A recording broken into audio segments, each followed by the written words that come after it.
Hello and welcome back. I'm Dr. Margaret.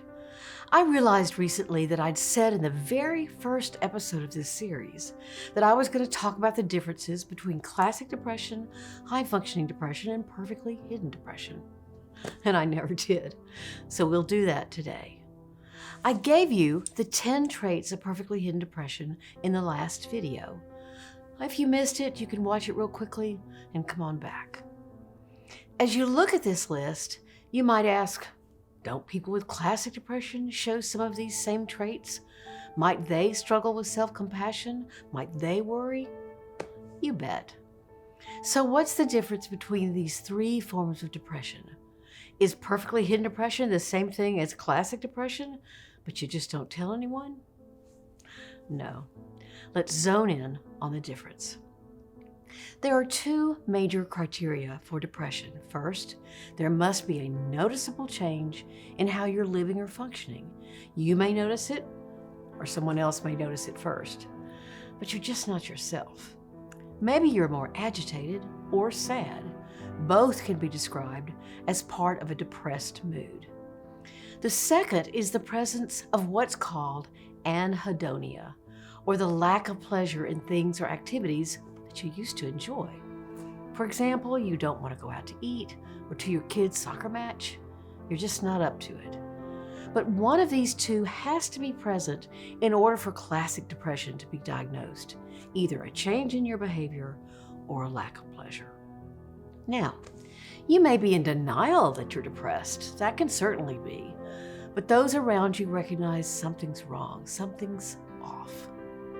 So now, what's high-functioning depression? It actually may look a lot like perfectly hidden depression, because people with high-functioning depression can also maintain their lives very well. They get out of bed, they head up committees, they stay very engaged. But here's the difference between high-functioning depression and perfectly hidden depression. With high-functioning depression, those people know they're depressed. They recognize they're struggling. They may even seek therapy or talk to their doctor. Remember what I talked about in the first episode? I described the emails I got from people who read the words perfectly hidden depression and said it was like I was reading their minds. Well, therein lies the difference. People who identify with perfectly hidden depression probably don't realize what's going on. In fact, they would feel ashamed to think anyone thought they were depressed. They are the Energizer bunnies of the world who get so much done, no one can believe the pace they keep. They're the movers and the shakers, the overachievers, who don't quite realize what goads them into staying so busy, of always feeling they must be on the go, creating, producing, working, parenting, you name it. If I ask them if something's wrong, they look at me and say, no.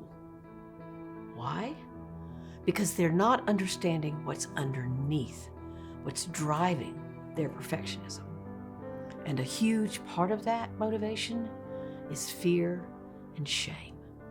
They have to be perfect because they believe something bad will happen if someone discovers their vulnerability.